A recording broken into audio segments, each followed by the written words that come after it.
Young India group દ્વારા સંકલ્પ નવરાત્રી મહોત્સવનું છેલ્લા 15 વર્ષથી આયોજન થઈ રહ્યું છે. આ 16મું વર્ષ છે અને આ સંકલ્પ નવરાત્રી મહોત્સવ આયોજન કરવા માટે યંગ ઇન્ડિયા ગ્રુપનું મુખ્ય હેતુ એ છે કે લોકોની અંદર જે સામાજિક સમરસતાનો ભાવ જાગૃત થાય, લોકો નિર્દોષ આનંદ અને ભક્તિ દ્વારા જે અર્વાચીન ગરબા છે તેને પણ માણી શકે અને સાથે સાથે આપણી સંસ્કૃતિની જે પ્રાચીન સંસ્કૃતિ છે તે પણ જળવાઈ રહે.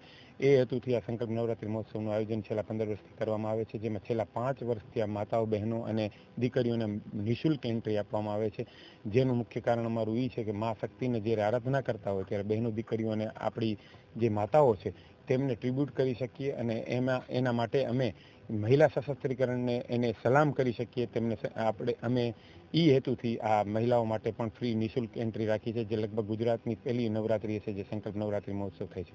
આ સંકલ્પ નવરાત્રી મહોત્સવ કરવાનો મુખ્ય હેતુ અમારો સેવાકીય પ્રવૃત્તિઓ છે. આપ સૌ જાણો છો કે યંગ ઇન્ડિયા ગ્રુપ છેલ્લા ઘણા સમયથી સેવાકીય પ્રવૃત્તિઓ સાથે જોડાયેલું છે.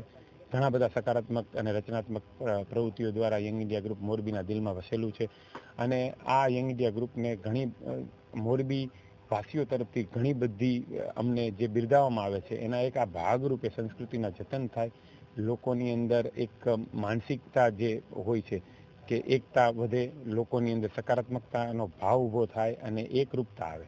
ખાસ કરીને તમામ સમાજના ભાઈઓ, બહેનો અને આપણી જે એકતા જળવાય, સમરસતા આવે એવા ભાવથી આ સંકલ્પ નવરાત્રી મહોત્સવ કરવામાં આવે છે. અને ગ્રાઉન્ડ આપણું platinum party plot Ravapar Gundala road પર આવેલું છે, જેમાં લગભગ 1 લાખ સ્ક્વેર ફીટથી ઉપર જગ્યા છે. બીજું એ છે કે અમારે અહીંયા અમારું જે આ આયોજન હોય છે એમાં આ વખતે અમે ઘણી બધી થીમને લઈને કરવાના છે. મેડિકલ ટીમ હશે, લોકોને હેલ્થ અંગે જાગૃતતા આપવામાં આવશે, સાથે સાથે આધુનિકતા સુવિધા સાથે પ્રાચીન પરંપરા જળવાય તેવું આયોજન કરવા જઈ રહ્યા છે. જેમાં અમે આ વખતે એક નવો ટ્રેન્ડ ત્રીજા નોરતેથી અમે કરવાના છે, જેમાં મંડળી ગરબા, જે આપણે સૌ જાણીએ છીએ કે જે આપણા પ્રાચીન મંડળી થતી હતી એ રીતનું આયોજન કરવાના છે કે મંડળી ગરબામાં રાસ લેવાય. સાથે સાથે નવરાત્રી દરમિયાન અનેક સેવાકીય પ્રવૃત્તિઓ પણ થવાની છે, જેમાં જે આપણા જિલ્લાની મહિલાઓ જે વિશિષ્ટ કામગીરી કરી હોય તેમના સન્માન સમારોહ પણ થવાના છે. સાથે સાથે સેવાભાવી લોકોના પણ સન્માન સમારોહ કરવાના છીએ.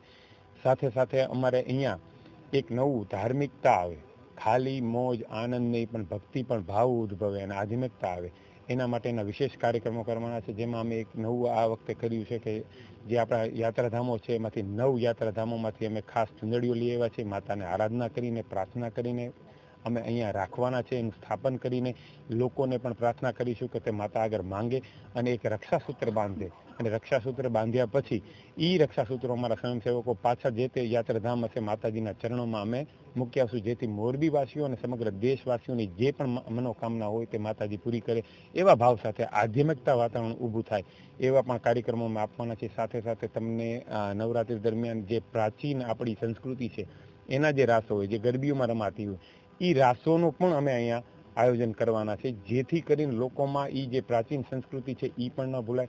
એટલે મેં કીધું એમ પ્રાચીન સંસ્કૃતિનું જતન થાય અને આધુનિક સુવિધા સાથે ગરબા અહીંયા તમને સંકલ્પ નવરાત્રિમાં જોવા મળશે. સાથે સુરક્ષાની વાત કરું તો યંગ ઇન્ડિયા ગ્રુપ હંમેશા સુરક્ષા માટે પ્રખ્યાત છે. સુરક્ષાની દ્રષ્ટિએ આજ પણ યંગ ઇન્ડિયા ગ્રુપ ઉપર બહેનો દીકરીઓ ભરોસો રાખે છે. તો ફરીથી એ જ સુરક્ષા અને એ જ સાથે અમે અહીંયા લગભગ 80 ઉપર બાઉન્સરો છે. અમારા સ્વયંસેવકોની 400 લોકોની ટીમ છે, જે સુરક્ષા માટે ખાસ વ્યવસ્થા કરવામાં આવશે. સાથે સાથે અનેકવિધ સેવાકીય પ્રવૃત્તિઓ આ દરમિયાન થવાની છે. લગભગ જે કહેવાય ને કે તમામ સુવિધા સાથેનું ખાલી ભવ્ય નહીં પણ દિવ્ય આયોજન કરવાના છે અને આ દિવ્ય આયોજનમાં તમે બધા સહભાગી થાવ તેવી મારી આશા છે. એવી પ્રવૃત્તિઓ થતી હોય છે. એના અનુસંધાને અમે મોરબીના પણ સિંગરો રાખ્યા છે. મુંબઈથી ખાસ જે મહારાષ્ટ્રમાં બહુ ફેમસ છે કેબી વોઇસ કરીને, જેના બહુ ફેમસ થયેલા સોંગ છે, તે એક આપણા અનેક સિંગરો જે મુંબઈ, રાજકોટથી સહિતના છે, જે નામાંકિત કલાકારો છે. સાથે સાથે અમે સ્પષ્ટપણે માનીએ છીએ કે મોરબીના કલાકારોમાં પણ એ ક્ષમતા છે, તો અમે દર વખતે એને લાભ આપતા હોઈએ છીએ. તો આ વખતે તમને મોરબીના કલાકારો પણ આવશે અને 100% હું ગેરંટી સાથે કહું છું કે લોકોને મન ભરીને મજા આવશે અને માની આરાધના કરીશું.